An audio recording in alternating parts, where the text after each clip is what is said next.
자궁근종은 매우 흔한, 굉장히 흔한 여성 질환이기 때문에 여성이면 누구나 다 관심을 가지시고 꼭 알아두셔야 할 내용입니다. 지금부터 자궁근종에 대해서 자세히 알려드리겠습니다. 안녕하십니까. 산부인과 전문의 김병준입니다.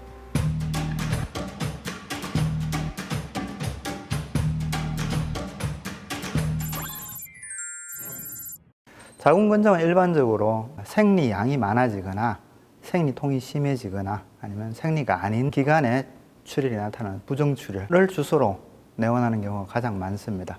드물게는 이게 너무 커졌어, 우리가 정상이 없이 너무 커져서 아랫배가 불룩하다 이런 분도 있고, 근데 그로 인해서 소변을 자주 보거나 혹은 소변이 또 잘 안 나오거나, 아마 임신해 보신 여성들은 경험해 보셨을 거예요. 이 자궁이 커지면서 소변 보는데 영향을 주는 그런 유사한 증상이 나타날 수가 있고, 또 변비라든지 뭐 그런 증상이 나타날 수 있습니다.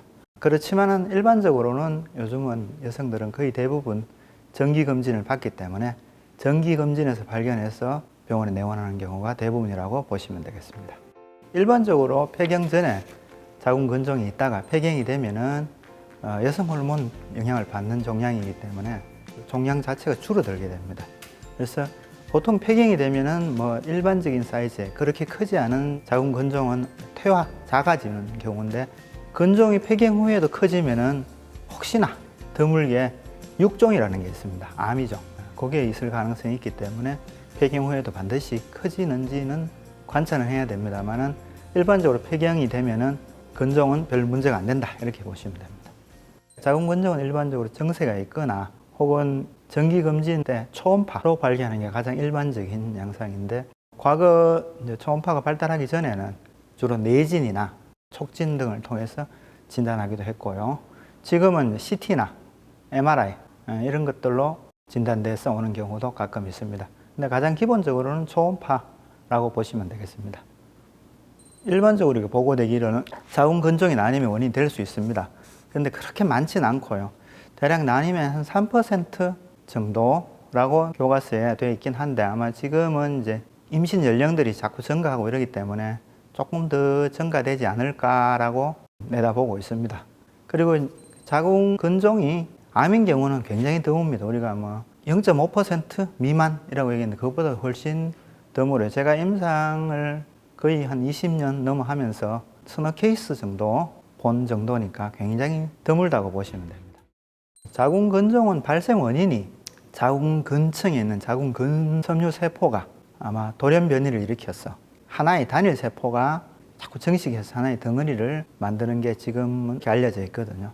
그래서 성경험하고는 관계가 없고, 출산을 하면은 오히려 근종의 발생률이 줄어드는 걸로 지금 보고되고 있습니다. 그래서 결혼하지 않고 아기를 안 낳은 사람이 근종이 있을 가능성이 더 높다라고 생각하시면 됩니다. 경구 피임약은 근종과 관계가 증명된 바 없다라고 교과서에 나와 있습니다. 자궁근종의 주 증상이 생리양이 많아지고 생리통이 심해지는 거기 때문에 경구 피임약이 생리양을 줄이고 생리통을 경감시키는 경향이 있습니다. 그래서 근종이 있을 때, 증상이 아주 미미해 있을 때 임상에서 많이 사용을 하고요. 자궁근종이 자라는 걸 어느 정도는 억제를 해주지 않느냐라는 논문도 들어 나오고 있는 걸로 알고 있습니다. 그래서 오히려 좋은 영향을 줬으면 좋지 나쁜 영향은 없다, 그렇게 얘기하시면 됩니다. 그러니까 영향이 없는데 혹시 있다면 좋은 쪽이다 이렇게 생각을 하시면 돼요. 진통제 역시 마찬가지입니다. 진통제는 자궁근종 때문에 생리통이 있을 경우에 생리통을 줄여주고 생리양도 약간은 줄여주는 효과가 있습니다. 그래서 자궁근종이 있고 생리통이 있을 때, 혹은 자궁근종이 없더라도 생리통이 있을 때 진통제를 사용하는 것은 그렇게 급낼 필요 없고 굉장히 권장하는 편입니다. 오히려 자궁근종은 발생 원인이 자궁근세포의 유전적 변이, 그 다음에 자라는 건 여성 호르몬, 그러니까 황체 호르몬과 남포 호르몬의 영향을 동시에 받습니다. 그래서 유전적인 경향이 어느 정도 있는 걸로 얘기를 하는데, 아직까지 뭐 그러면 얼마만큼 엄마가 있을 때 딸이 얼마만큼 있을 것이냐라고 정확하게 밝혀진 바는 없고, 그게 있더라도 그렇게 높지는 않은 걸로, 그리고 워낙 많은 질환이기 때문에 유전적 경향을 정확하게 얘기는 어렵습니다. 약간 그런 경향이 있을 수 있다 정도로 알고 계시면 됩니다. 그래서 엄마가 근종이 있을 때 나도 근종이 조금 더 있을 확률이 다른 사람보다 높다 정도로 생각을 하시면 되겠네요. 임신 중에 자궁 근종이 발견되는 경우는 교과서에는 한 1% 정도라고 나오는데 아마 요즘은 이 임신 연령이 늦어지기 때문에 조금 더 많은 걸로 생각이 됩니다. 임신을 하게 되면은 우리 여성 호르몬들이 굉장히 많이 증가하기 때문에 자궁 근종이 커지는 경향이 있습니다.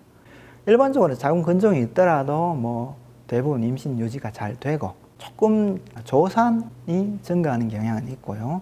출산 후에 출을 하는 경향이 조금 증가될 수 있고 낳을 때 좀 방해가 돼서 제왕절개율이 좀 증가하는 경향이 있습니다. 그래서 근종이 있더라도 뭐 충분히 임신하고 하는 데는 큰 지장은 없기 때문에 가능하다 그런 말씀을 드리고 싶고요. 자궁 근종은 그 여성 호르몬, 황체 호르몬, 남포 호르몬 영향을 받기 때문에 폐경이 되면 자연적으로 줄어들게 됩니다. 그래서 별 영향을 못 미치고 드물게 이게 이제 변성이 되거나 석회화되면서 저절로 줄어드는 경우는 있는데 없어진다라고 얘기하기는 좀 힘듭니다. 그래서 우리 몸의 어떤 일부분이다 이렇게 생각을 하시면 되겠네요. 자궁 근종은 워낙 많고 워낙 평범하고 누구나 다 있을 수 있기 때문에 있다고 해서 특별히 스트레스 받을 필요도 없고 특별히 증상이 없이도 굉장히 많이 나타나기 때문에 너무 많이 생각하지 마시고 그냥 정기점검 받을 때 자궁경부암 검사할 때 그때 초음파도 같이 보시면 내가 있는지 없는지 있더라도 뭐 작은 게 발견되는 경우가 대부분 있으면 잘 관리하면은 큰 문제 없이 평생 잘 지낼 수 있다 이렇게 생각하시면 되겠습니다. 이상 산부인과 전문의 김병준이 말씀드렸습니다.